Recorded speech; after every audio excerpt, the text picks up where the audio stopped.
ಇಡೀ ಯೋಗ ಪ್ರಪಂಚಕ್ಕೆ ಕಳೆದ 5,000 ವರ್ಷದಿಂದ ಹಂಚ್ತಾ ಇದ್ದೀವಿ. ಈ ದೇಶದ ಸಂಸ್ಕೃತಿನ ನಾವು ಉಳಿಸ್ಕೊಳ್ಬೇಕು, ಬೆಳೆಸ್ಕೊಳ್ಬೇಕು. ಆರೋಗ್ಯ, ದೈಹಿಕವಾಗಿ, ಮಾನಸಿಕವಾಗಿ ಎಲ್ಲ ಥರದ ರಕ್ಷಣೆಗೆ ಯೋಗ ಅವಶ್ಯಕತೆ ಇದೆ. ನಾನೇನೋ ಅಭ್ಯಾಸ ಮಾಡಲಿಲ್ಲ. ನಮ್ಮ ದಿನೇಶ್ ಅವರು ಈಗ ಒಬ್ಬ ಮೇಸ್ಟ್ರು ಕಳಿಸ್ತೀನಿ ಅಂತ ಹೇಳಿದ್ದಾರೆ. ನಮ್ಮ ಮನೆಯಲ್ಲಿ ಮಾಡ್ತಾರೆ. ಆದರೂ ಯೋಗ ಬಗ್ಗೆ ಹೆಚ್ಚಿಗೆ ಪ್ರಚಾರವನ್ನು ಇನ್ನು ನಾವು ಕೊಡಬೇಕಾಗಿದೆ.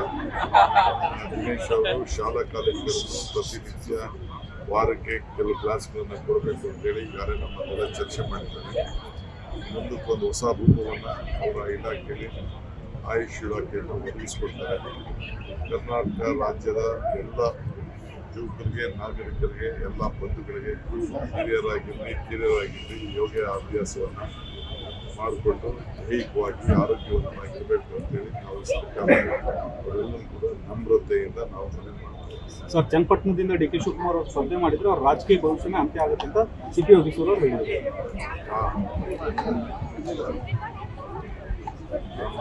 ನಮ್ಮ ಅಂತ್ಯ ರಾಜಕೀಯ ಅಂತ್ಯ ತೀರ್ಮಾನ ಮಾಡೋದು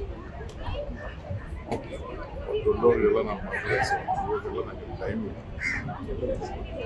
ನಾನು ಅದು ಜಿಲ್ಲೆ ಮತದಾರರಿಗೆ ಹೇಳ್ಕೊಡಿದ್ದೀನಿ, ನನಗೆ ಶಕ್ತಿ ಕೊಡುತ್ತೆ. ನಿಮ್ಮೆಲ್ಲ ತಿಳಿಸಿ ಹೇಳಿದ್ದೀನಿ, ವಿಶ್ವಾಸ ಇದ್ದರೆ ಮಾಡ್ತಾರೆ. ನನ್ನ ಅಂತ್ಯ ಬರೆಯೋರು ನನ್ನ ಶಕ್ತಿ, ನನ್ನಿಂದ ಒಂದು ಶಕ್ತಿ ಇದೆ. ಅಂತ್ಯ ಬರೆಯೋರು ನನ್ನ ಜನ, ನನ್ನ ಶಕ್ತಿ.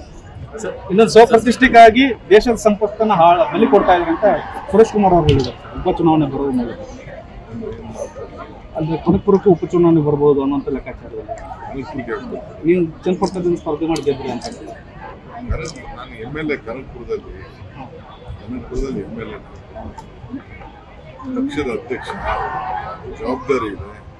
ಎಲ್ಲ ನಂದೇ ಕ್ಷೇತ್ರ, ನಂದೇ ಮುಖಂಡತ್ವ, ನಂದೇ ನಾಯಕತ್ವ. ನಾನು ಸಿದ್ದರಾಮಯ್ಯ ಮಗ ಅಂತೀವಿ, ನಾವು ಚುನಾವಣೆ ನಡೆಸ್ತೀವಿ. ಸರ್, ಇದೇ ವಿಚಾರವಾಗಿ ಪ್ರತಿಕ್ರಿಯೆ ಕೊಟ್ಟಿರೋ ವಿಜಯೇಂದ್ರ ಈಗ ಹೇಳಿದ್ದಾರೆ ಸರ್, ಬೆಂಗಳೂರು ಗ್ರಾಮಾಂತರದಲ್ಲಿ ಸೋಲೋರೇ ಇಲ್ಲ ಅನ್ಕೊಂಡಿದ್ರು, ಏನಾಯ್ತು ಅಂತ. ದೊಡ್ಡವರು ಗ್ಯಾರಂಟಿ ನ್ಯೂಸ್, ಸುದ್ದಿ ಖಚಿತ, ನ್ಯಾಯ ನಿಶ್ಚಿತ.